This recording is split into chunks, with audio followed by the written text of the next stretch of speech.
What are you doing in my swamp?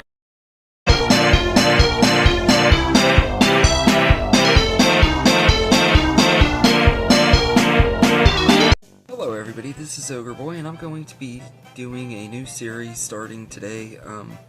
It's a series where I review a different comedy movie each week and everything, because I'm a big fan of comedy movies, and I put up a poll and y'all voted for Saturday Night Comedy to be Pixar Night's replacement and stuff. So this one, there's not really going to be a limit. I have tons and tons of comedies that I can review, and I'm open to watching most comedy movies and stuff. I love the genre. It's my personal favorite genre and everything. And so tonight, for the first one, I thought I would review the 2005 movie The 40-Year-Old Virgin.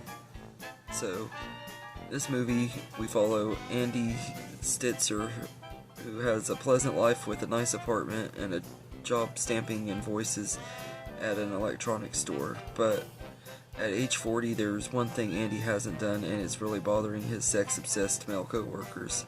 Andy is still a virgin. And determined to help Andy get laid, the guys make their mission to de-virginize him, but it all seems hopeless until Andy meets small-town business owner Trish, a single mom. So, this is an absolute comedy masterpiece. I absolutely love this movie. It's a really pretty simplistic story and premise. You got a group of friends wanting to get their friend laid, and it's all the shenanigans he kind of gets into throughout the movie and everything that create the jokes. But at the heart of it is this relationship between him and this woman, and how he goes from kind of being this shy, quiet guy who doesn't really talk to anybody to really coming out of the box and making friends and falling in love and stuff too. So there's a lot of heart there too, and everything.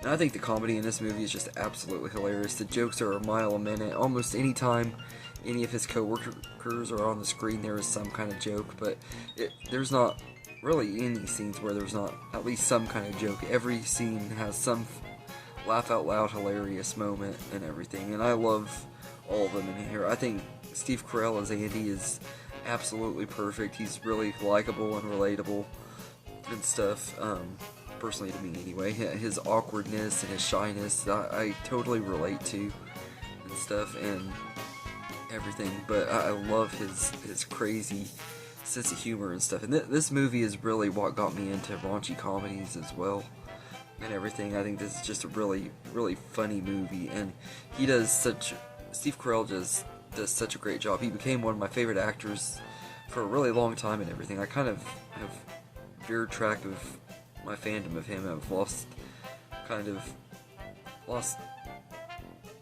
I wouldn't say interest in him, but I've gotten behind on his stuff. I used to keep up with everything this man was in when he first did this movie, because I was so obsessed with him in this movie and everything, because he was so hilarious. But the supporting cast too have some of my favorite comedic actors of all time and stuff. Some of them would shoot into superstardom after this movie.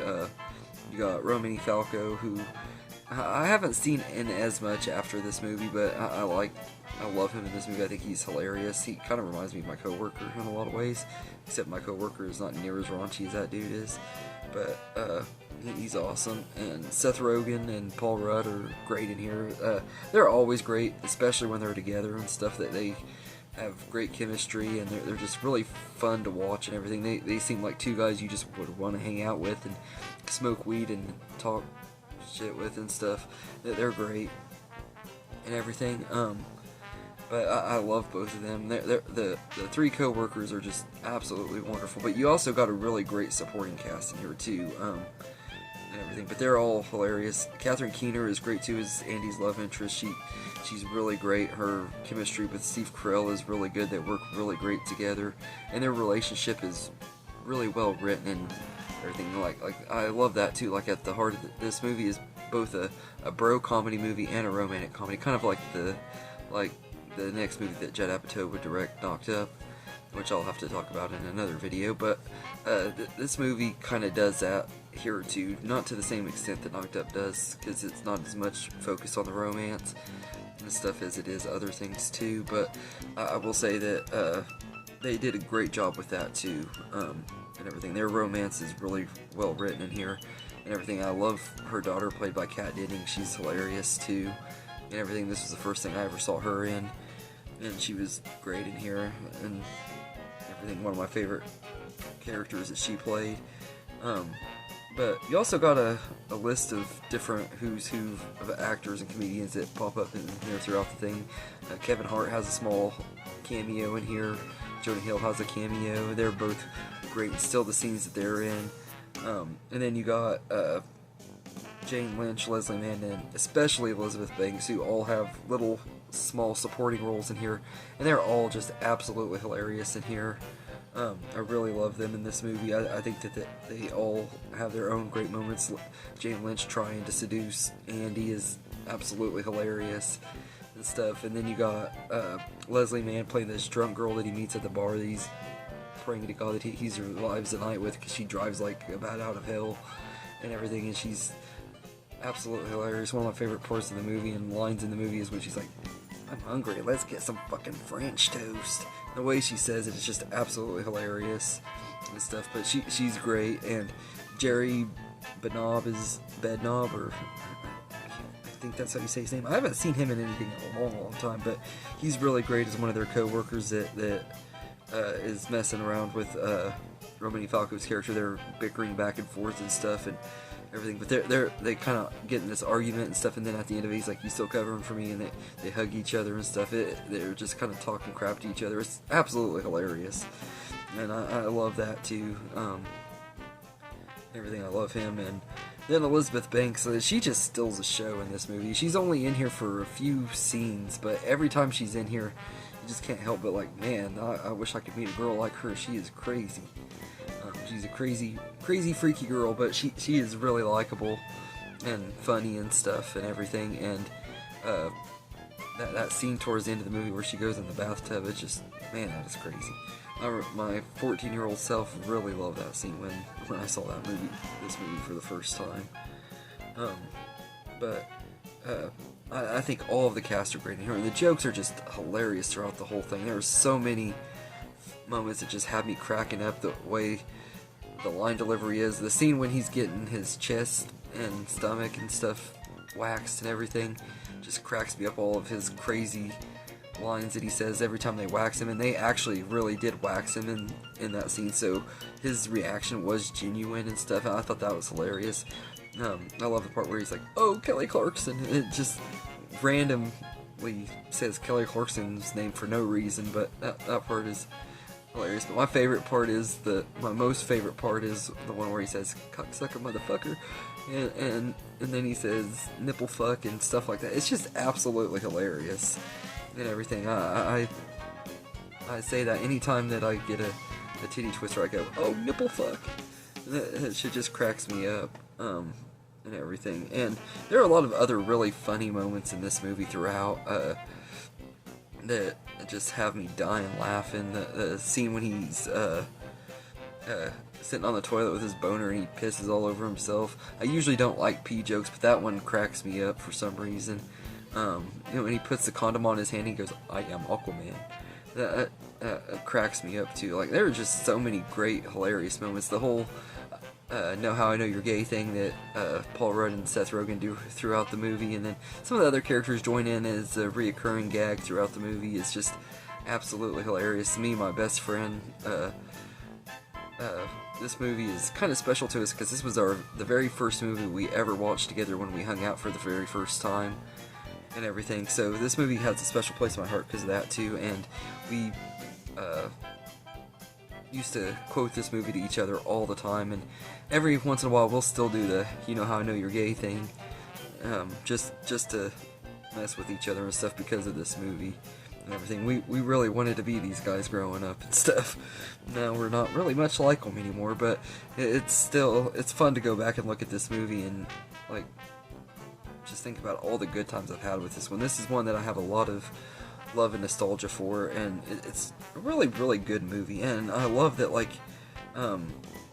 even though this is a really raunchy movie, it's a very raunchy sex comedy movie, there's a lot of heart in here too, and at the end of it, it does still kind of have that message that about waiting until you're married or waiting until you're with the right person to have sex, not just to have sex with whoever you can. And I like that too. I think that that's a decent message that they're trying to send. I know most people don't see it as that, but that's what the story was trying to get at. Kind of like with American Pie, it does that too and everything, but I think this movie does it way better. I'm not an American Pie hater or anything. In fact, I might do that franchise sometime on this series. But yeah, but yeah, this one is just, it's a movie I absolutely love. I always have and always will and everything. It just is an absolute blast from start to finish. I don't really have any negatives with it. I don't think there's really anything that I can think of about this movie that I don't like.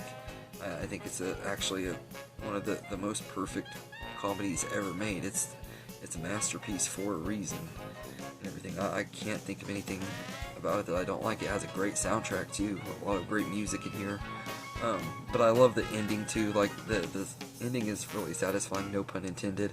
When he finally loses his virginity and he starts singing The Age of Aquarius and Let the Sunshine In. I don't know why, but that scene just always has cracked me up and everything. And it's just a really great way to end the movie and everything. It was a perfect ending to this movie and everything. So all in all, I think that The 40-Year-Old Virgin is an absolute masterpiece. One of the funniest comedy movies ever made.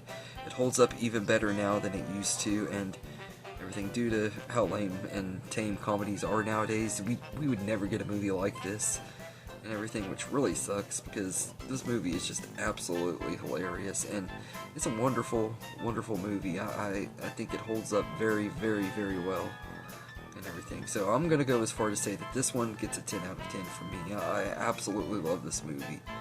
And it's really great story, great cast, wonderful characters, and Andy is really relatable with me. I'm only 8 years away from being a 40-year-old virgin like him, so who knows. But this movie is just absolutely hilarious, and it has a lot of great heart and humor, and it's a really good movie. So if you're into raunchy comedies and stuff, and you're new into raunchy comedies and you want one that's absolutely hilarious from start to finish and everything, I would highly recommend this movie and everything. It's a really great time and everything. But if you're easily offended, this definitely is not for you. I would definitely say don't even bother with it, because if you can't handle raunchiness or dirty jokes or bad language or anything, this movie is definitely not for you. And go watch Barney or something. But anyway, I hope you enjoy this video and everything, and I'll be doing more of these raunchy comedy reviews. I got at least the next 2 weeks already planned out and stuff, but I am willing to take recommendations on comedy movies, so if there's ones that you want me to review, let me know in the comments and stuff. But the next 2 weeks I've already got planned out, so after that is when I'll start working on the recommendations and stuff. But I'm not easily offended, so I mean, you can give me whatever you think is the most offensive comedies and stuff. I'd love to see what we get and everything. I love comedy and everything. I've done a lot of reviews for Adam Sandler's previous movies. I'm up to, like, You Don't Mess With His Own Hands, so Adam Sandler, I'm kind of keeping him in his own little box. I'm working on him separately, but like anything else is fair game. Just let me know what comedy movies you want me to review. Like I said, I prefer raunchy, but I like all kinds. I don't mind clean comedy. I like it's the one of those genres that pretty much any kind I like. And there's all kinds of different romantic comedies, raunchy comedies, sex comedies, road trip comedies, all of that. So I'm planning on exploring some of all of those different little comedy genres and stuff and everything. So let me know in the comments what comedy movies you want me to do, if there's any ones. The only ones that I don't want to do are the Austin Powers movies. I can't watch those, or don't really want to review those and everything, because I don't even like thinking about Austin Powers because of personal reasons. and everything, but anything aside from Austin Powers, it's not because those movies are bad though. They are amazing movies. I can't talk about those. But yeah, anything else is fine. Just let me know in the comments what you want me to do. And I hope you enjoyed this video, and have a good day, everybody.